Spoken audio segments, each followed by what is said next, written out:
So it's going to be my review for the new movie Logan from this year, 2017. And I was pretty excited to see this, actually. I've always been a pretty big fan of the X-Men franchise series in general. Just looking at some of my old reviews from like First Class, X-Men First Class in 2011 on, I haven't given anything lower than a 3.25. I think they're different and they're a little more unique than the Marvel universe, like the Disney Marvel verse, and of course DC had its hits with the Nolan Batmans, but then the rest are pretty awful. But to me, I think the X-Men is pretty different and unique usually, and they do a good job. So I was excited for this one too. This is Hugh Jackman's 9th time playing Wolverine, which is pretty crazy. It has to be a record. He's probably up there with Robert Downey Jr. might be pretty close playing Iron Man. So he's made Hugh Jackman's made a couple cameos in some of the movies, but yeah, he's played Wolverine quite a bit now. So obviously, what he's most well known for as an actor, and he kind of has that character down, and he gets in crazy good shape for it. So this was like the final hurrah for the movie, for his character. He said it was gonna be the last time he played him, and that's kind of how the angle they're going with this. And it also, it has a really good director. So it's directed by James Mangold, and I've liked him quite a bit throughout his career. He started with the movie Copland in '97, which is a pretty good Stallone movie with Robert De Niro and a bunch of other, Harvey Keitel, a bunch of other good actors. That's a good movie. And then he did Walk the Line, I really liked, with Joaquin Phoenix, Reese Witherspoon, about Johnny Cash.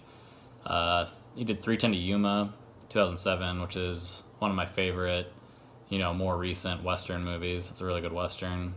We did a Night and Day in 2010 with Tom Cruise and Cameron Diaz. I think it's pretty good action comedy. It's done really well. A good balance of good action with the comedies worked in very well too. So he has a good track record. This is actually the 3rd time that he's worked with Hugh Jackman. So they did a movie in 2001 called Kate and Leopold, and then they did the last solo Wolverine movie together in 2013. That was just called The Wolverine. And then here, it's directing him again in Logan. So I was kind of hoping like the Wolverine movie that they did would be more like this. This one's really good. I think the problem with the Wolverine was that studio came in and just really messed with the end product too much. And like the biggest problem with that movie was the ending. And you could tell that last third of the movie or so, it just kind of derailed the whole thing. And that was like the one thing I was hoping that they'd do right here, is that they'd let James Mangold have pretty much all the control and do what he wanted to do with his vision, and they do. It was getting really good reviews. Everybody I've talked to really liked it, and it's it's Hugh Jackman's last time playing Wolverine, and he's really old in this, and his body's breaking down, and most of the mutants are gone. They're kind of becoming extinct.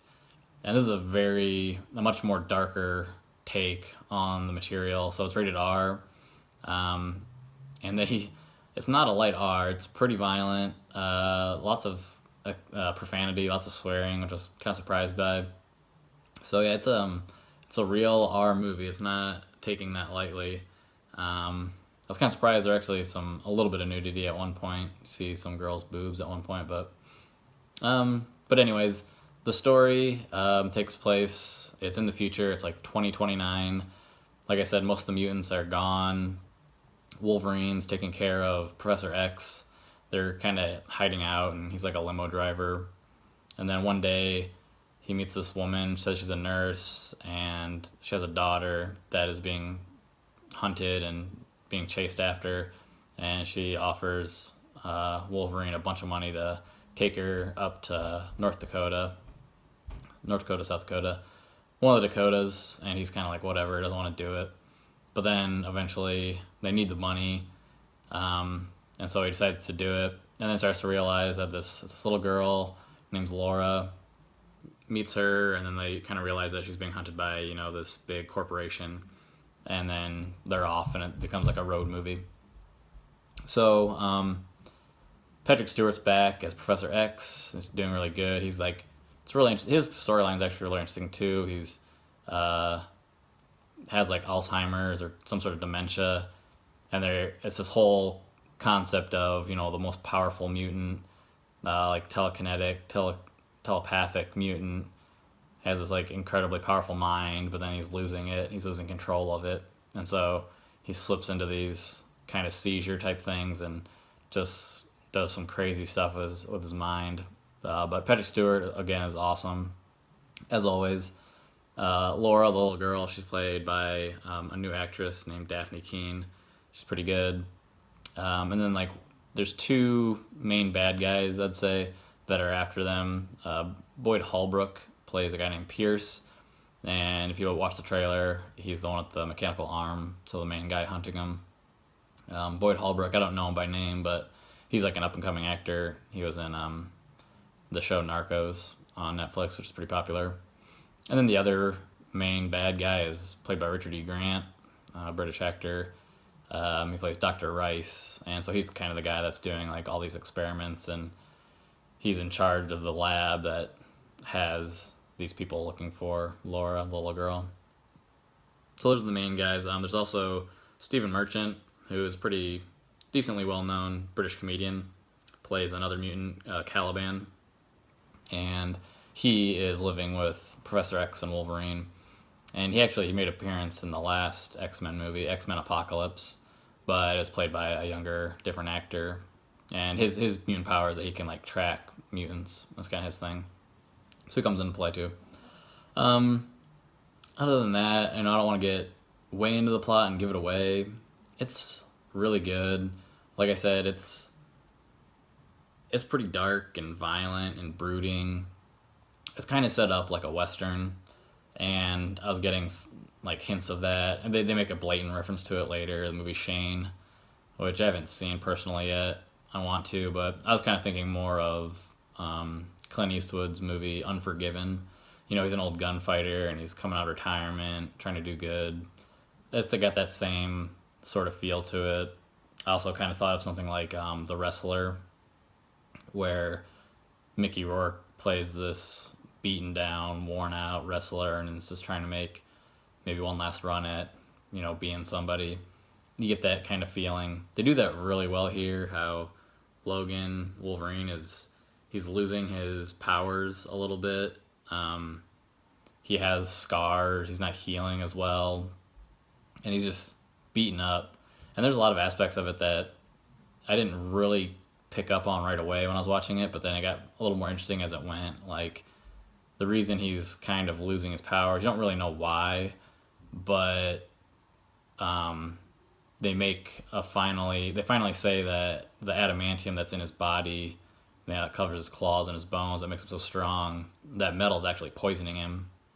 And before, his body was able to just get rid of it, but now, since he's not as healthy anymore, it's actually starting to poison him, which is probably adding to the fact that he's a little more weak and he's not as powerful as he used to be. Stuff like that's really interesting to think about. He's limping just from the beginning. He's like limping around, and I don't really know why, but then you think about it, he has like his bones are covered in this metal, and so it's harder for him to like walk, and it's really cool. It's really well done. And so the whole journey with helping Laura get to where she needs to be, and the stuff with Charles is done really well. All of the fight scenes are super badass. Daphne Keane, the actress that plays Laura, the little girl, does a great job, and when her and Wolverine are like teamed up together and just beating the crap out of people, it's way good. I'd rewatch this in a minute in the theater just to see those fight scenes again. It's a pretty long movie. It's over 2 hours. It's like 2 hours and 17 minutes, but it doesn't feel like that at all. it goes by pretty quick. I think the action is, peppered in there at the right times to keep you going, and it's not always these full out action scenes, but just the things that they're doing together, and it's really, really good. I really liked it. Some of the things that were not that great to me, I think the only reason this didn't even have a higher rating for me. So I'm gonna give this a really high rating. I'm giving it a 4.25 out of 5. It's really good. The two things that just kept it from getting an even higher score were the villains. I think that's always the case in almost every single superhero movie. Almost all the time, the villains are not nearly as good or interesting as the heroes. Like, the only exception I can think of right away is The Dark Knight with the Joker. But other than that, it always seems like the villains are just kind of so-so. I mean, and they're okay here. Pierce is the main guy hunting them, and then Dr. Rice. But Dr. Rice, I don't know either of these guys from I'm not the biggest comic reader or superhero comic book fan or whatever, but I didn't recognize them at all. I don't even know if they're supposed to be anybody. But I mean, we've seen Dr. Rice before. It's just like Stryker, who's been the main bad guy, and then Pierce is just kind of, the actor does okay, but it's just nothing interesting. There is a big twist that I don't want to give away, which is interesting for sure. It adds a lot to the movie. But I don't know. I kind of just wondered if they could have done something a little different with it. And that's really vague because I don't want to give it away.